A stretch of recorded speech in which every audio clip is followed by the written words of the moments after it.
하나님 은혜를 감사드립니다. 오늘도 우리 예배를 연락해 주시고 예배는 저희들에게 복내려 주시옵소서.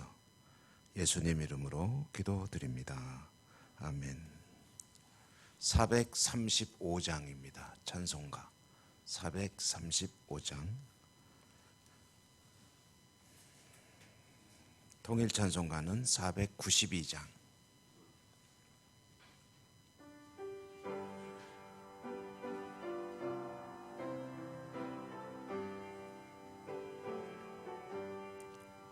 나의 영원하신 기 생명보다 귀하다. 나의 갈 길 다가도 나와 동행하소서. 주께로 가까이 주께로 나의 갈 길 다가도 나와 동행하소서. 세상 부귀한이람과 모든 험한 길을 가는 동안 나와 동행하소서. 주께로 가까이 주께로 가오니 나의 갈 길 다 나와 동 어두운 골짝 지나가며 험한 길 건너서 전국 문에 이르도록 나와 동행하소서. 주께로 가까이 주께로 가오니 나의 갈 길 다가도 나와 동행하소서. 아멘.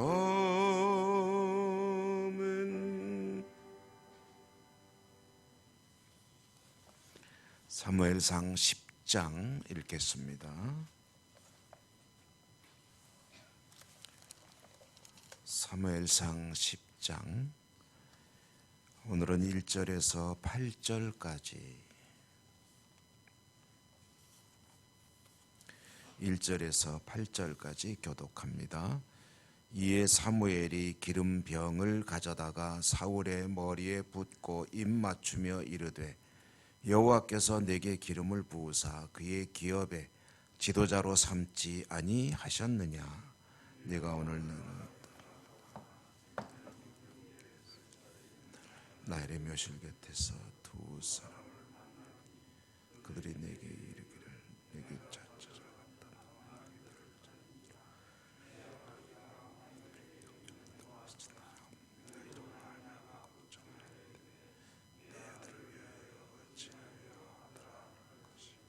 내가 거기서 더 나아가서 다볼 상수리 나무에 이르면 거기서 하나님을 배우려고 베델로 올라가는 세 사람을 만나리니 한 사람은 염소 새끼 셋을 이끌었고 한 사람은 떡 세 덩이를 가졌고 한 사람은 포도주 한 가죽 부대를 가진 자라.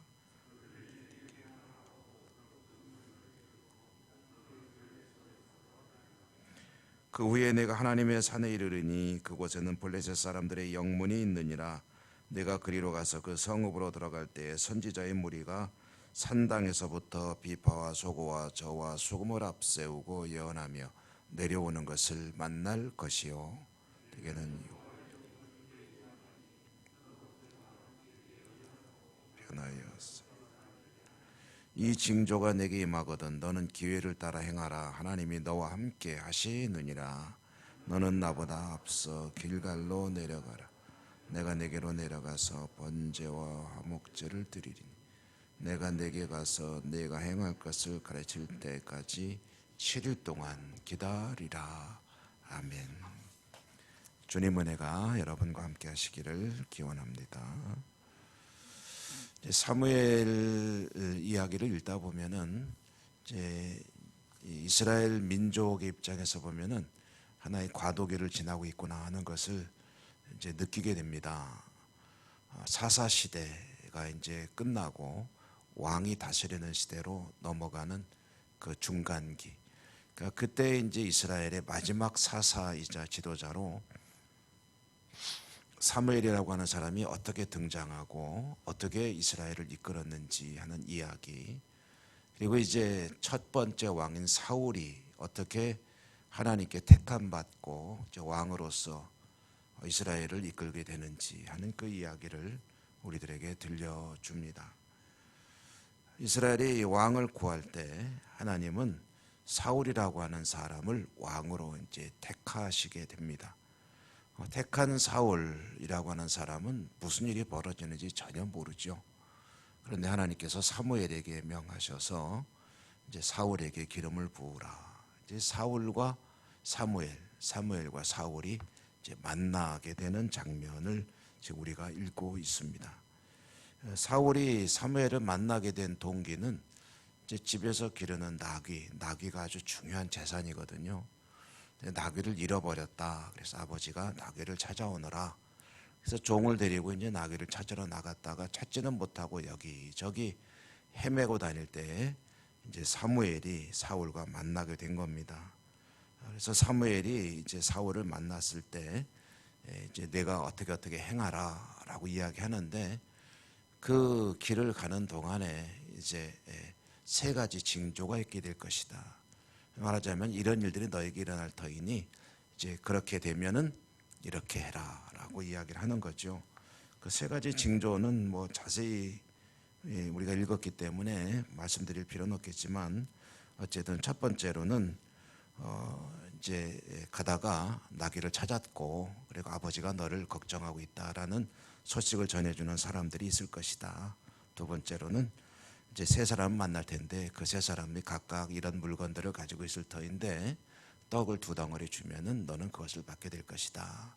또 세 번째로는 또 계속 가다 보면 이제 블레셋 사람들이 진치고 있는데 이를 텐데 거기서 이제 예언자들을 만나게 될 것이고 너에게는 하나님의 영이 임할 것이다라는 이야기를 해 주는 거죠. 이제 이와 같은 일들이 일어나거든 7절에 보니까 너는 기회를 따라 행하라 하나님이 너와 함께 하시느니라 라고 이야기를 했습니다. 이제 너는 기회를 따라 행하라 하나님이 너와 함께 하시느니라 이 말이 그냥 읽으면 사실 무슨 뜻인지 잘 모르겠는데 이게 말하자면 사울에게 이제 사명을 주는 그런 하나님의 신탁입니다. 이 세 가지 벌어질 일들 이것은 이제 앞으로 있을 일이니까 사실 아무도 모르는 거 아니겠습니까? 근데 이와 같은 일들이 벌어지는 것은 하나의 징조죠, 징조.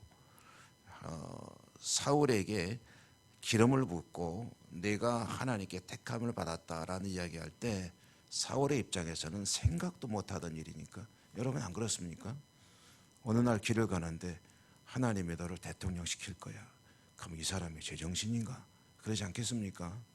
그런데 그때 이어서 하는 말이 너 이제 집으로 돌아가라. 가다 보면 이런 일이 있을 것이고 또 이런 일이 있을 것이고 또 이런 일이 있을 것이다 라고 예고를 해주는 거예요. 그런데 가다 보니까 진짜로 그런 일이 벌어지는 거예요. 그럼 어떻게 되겠습니까? 그 말이 사실인가? 내가 대통령이 된다고? 라는 그런 이제 생각을 하게 되겠죠. 그래서 사울에게 이제 사무엘이 그런 이야기를 해준 겁니다. 이렇게 일이 일어날 것이고 이렇게 일이 일어날 것이고 이렇게 일이 날 터인데 그러면은 하고 이제 결론처럼 이야기하는 내용이 너는 기회를 따라 행하라 하나님이 너와 함께 하시느니라 라고 이야기를 했습니다. 그러면 이게 무슨 뜻이냐 하는 거죠. 이게 무슨 말이냐면 너 이제 왕노릇 하라는 이야기입니다. 기회를 따라 행하라. 하나님이 너를 왕으로 택하시고 그래서 기름을 부으셨으니까 기름 붓는다라는 것은 이제 히브리 말로 이게 이제 메시아거든요. 메시아라는 말은 기름 부음을 받은 자라는 뜻입니다. 그래서 너는 이제 이스라엘의 지도자가 되리라. 하나님이 너를 택하셨다. 내가 하나님의 종으로 너에게 기름을 붓는다. 기름을 붓는데 이런 일들이 일어나면 너는 기회를 따라 행하라. 하나님이 너와 함께 하신다라고 이야기를 했거든요. 근데 여러분, 세 번의 징조 중에 첫 번째, 두 번째, 세 번째 징조 중에 마지막 징조, 그 일이 벌어지는 곳에 뭐가 있냐고 그러면은 베냐민 뭡니까? 갑자기 이렇게 생각해요. 블레셋이 있을 것이다 라는 이야기를 했거든요. 그럼 블레셋이 뭡니까? 블레셋은 이스라엘의 숙적이죠. 이스라엘하고 계속 전쟁을 벌이고 있는 나라죠. 붙어 있는 나라입니다. 그 블레셋과 이스라엘은 서로 어쨌든 안 싸울래야 안 싸울 수 없는 관계에 있는 나라인데, 내가 가다가 블레셋 진영이 이르리니 그때 기회를 따라서 행하라. 하나님이 너와 함께 하시느니라 라는 이야기는, 이제 너는 이스라엘의 민족이 되어서 상황이 발생하면은 이스라엘을 이끌고 블레셋을 무찌르라 라는 이야기를 한 겁니다. 그러니까 이스라엘의 왕이 되면은 여러분, 최고의 과제가 뭐냐 하면은 블레셋을 극복하는 것입니다. 여러분, 우리나라의 지도자가 절대 잊어서는 안 되는 과제 중에 하나가 뭐겠습니까? 남북관계잖아요. 남북관계는 우리나라의 지도자가 되면은 잘 어쨌든 뭔가 극복해야 될 하나의 중요한 과제 중에 하나입니다. 이 블레셋과의 관계가 그렇다는 거죠. 그래서 너는 블레셋을 극복하라, 블레셋을 정복하라, 블레셋을 이기라 라는 이제 명령을 하는 겁니다. 자, 이와 같이 명령을 받은 사울이 이제 그와 그 명령에 대해서 어떻게 행동하는지는 앞으로 우리가 쭉 읽어 나가다 보면 그 이야기가 나올 것입니다. 자, 여기서 우리가 오늘 말씀을 통해 생각해 보려고 하는 것은 이런 것입니다. 하나님은 하나님의 택함 받은 백성에게 명령을 주시죠. 사명을 주십니다. 사울의 사명은 이스라엘의 지도자가 되는 거죠. 그들이 왕을 요구했기 때문에 내가 너를 왕으로 삼았다는 거예요. 너는 이제 왕이 될 터이니 앞으로 이렇게 행하라 라는 사명을 주시는 겁니다. 그러면 사울은 이제 그 사명을 따라야죠. 이게 진짜인가 아닌가, 뭐랄까 긴가민가 할 때에 무엇을 생각해야 됩니까? 너 집에 가는 동안에 세 가지 징조가 있을 것이야, 세 가지 일이 벌어질 거야 라는 것은 하나님께서 그에게 하나님을 드러내시는 거예요. 말하자면 일종의 은혜이고 간증거리를 주는 겁니다. 하나님을 경험하게 하는 거죠.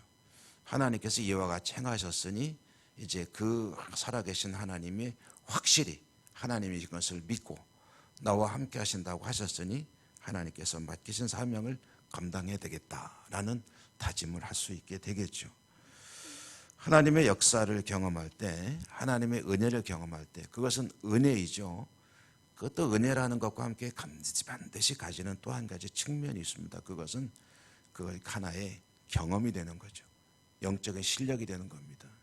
하나님이 도와주셔서 이와 같은 놀라운 일이 나에게 벌어졌다 하면은 그것이 자기 믿음의 실력이 돼야 돼요. 기억하고 그것을 바탕 삼아서 이제 비슷한 문제든 그와는 상황이 다르지만 또 다른 문제가 생기든 또는 나에게 맡겨진 사명이 무엇인가를 감당하든 어쨌든 하나님이 살아계신 하나님이고 그리고 하나님이 나와 함께 하신다는 약속을 주셨으니 이제 그 하나님을 믿고 하나님 맡겨준 사명을 내가 감당해야 되겠다라는 그런 하나의 또 다른 출발점이 되는 거죠. 여러분, 그게 바로 이제 경험, 우리가 소위 말하는 체험이고 그리고 그것이 믿음의 실력이 되는 것이 아니겠습니까? 여러분, 그런 경험들이 있으시잖아요. 지금 내가 돌아보면 과거에 이런 어려움을 겪고 있을 때 하나님께 기도했더니 하나님께서 이렇게 나를 도와주셨다, 이렇게 일을 하셨다, 이렇게 역사하셨다. 그것은 때로는 신비로운 경험일 수도 있고 때로는 사람을 통해서 도우시는 그런 은혜일 수도 있고 여러 가지 각자 나름대로의 체험들이 있을 것입니다. 그런데 그와 같은 것들이 있으면은 이제 그냥 지나간 일이고 잊어버리는 일도 있을 것이지만 그것을 늘 간직하고 하나님의 역사로 기억하면서 하나님 앞에 더 좋은 믿음으로, 더 진보된 믿음으로 나아가는 이들도 있겠죠. 주님께서 이 땅에서 공생애를 보내시는 동안에 수많은 기적들을 행하셨습니다. 여러분, 그것을 이적이라는 말로 또 쓰기도 하거든요. 그와 같은 일을 하는 목적이 무엇이겠습니까? 불쌍하니까 고쳐주기도 하고 먹여주기도 하시고 문제를 해결하시고 심지어는 죽은 자도 살려내기도 하시지만, 불쌍하니까 그들의 문제를 풀어주시기도 하지만 또 한 가지 중요한 목적이 있습니다. 이것을 보고 나를 믿으라는 거예요. 이 일을 보고 나를 믿으라. 여러분, 하나님께서 여러분에게 베푸신 은혜가 있으십니까? 과거에는 정말 기적과 같은 사건이었습니까? 그렇다면 그것을 늘 기억하시고 그 일을 행하신 하나님이 지금도 나와 함께 계신다. 그리고 나에게 말씀하신다. 나를 믿으라 라는 말씀.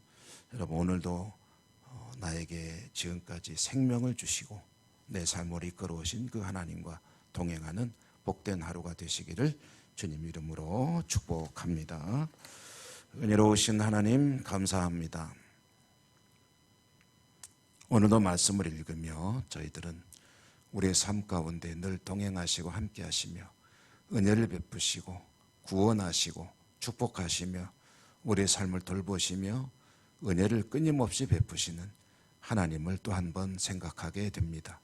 그렇습니다. 하나님께서 생명도 주시고 또 꼴도 주시고 모든 것들을 행하시는데 그 하나님을 잊고 살 때가 참 많습니다. 하나님을 의지하며 하나님께 온전히 나아가는 복된 하루, 오늘의 삶을 또한 살아갈 수 있도록 인도하시고 축복해 주시옵소서. 오늘도 저희들은 가지고 나온 여러 가지 기도 제목들을 하나님 말씀, 약속을 붙들고 기도하겠습니다. 오늘도 우리의 기도를 들으시고 응답하시며 축복해 주시옵소서. 예수님 이름으로 감사하고 기도드립니다. 아멘. 하늘에 계신 우리 아버지 이름을 거룩하게 하시며 아버지의 나라가 오게 하시며 아버지의 뜻이 하늘에서와 같이 땅에서도 이루어지게 하소서. 오늘 우리에게 일용할 양식을 주시고 우리가 우리에게 잘못한 사람을 용서하여 준 것 같이 우리 죄를 용서하여 주시고 우리를 시험에 빠지지 않게 하시고 악에서 구하소서. 나라와 권능과 영광이 영원히 아버지의 것입니다. 아멘. 오늘도 주신 말씀을 인하여 하나님을 생각하며 하나님께 모든 소원을 아뢰시는 기도의 시간 되시기 바랍니다. 여러분의 개인적인 기도와 또 우리가 함께 기도하는 아픈 분들에 대한 기도, 금년에 이제 코로나는 완전히 끝나고 하나님 앞에 다시 나와 힘을 내어 하나님을 예배하고 찬양하며 또 하나님의 사명들을 감당하는 복된 한 해가 되기를, 회복의 한 해가 되기를 원합니다. 우리 교회를 회복시켜 주실 하나님께 또 이 나라의 민족의 모든 분야의 회복을 위해서 기도하시고 선교지와 또 교회 학교 그리고 여러 가지 우리가 함께 기도하는 기도 제목들, 오늘부터 다시 시작되는 대신방 위에서도 기도해 주시기 바라고요.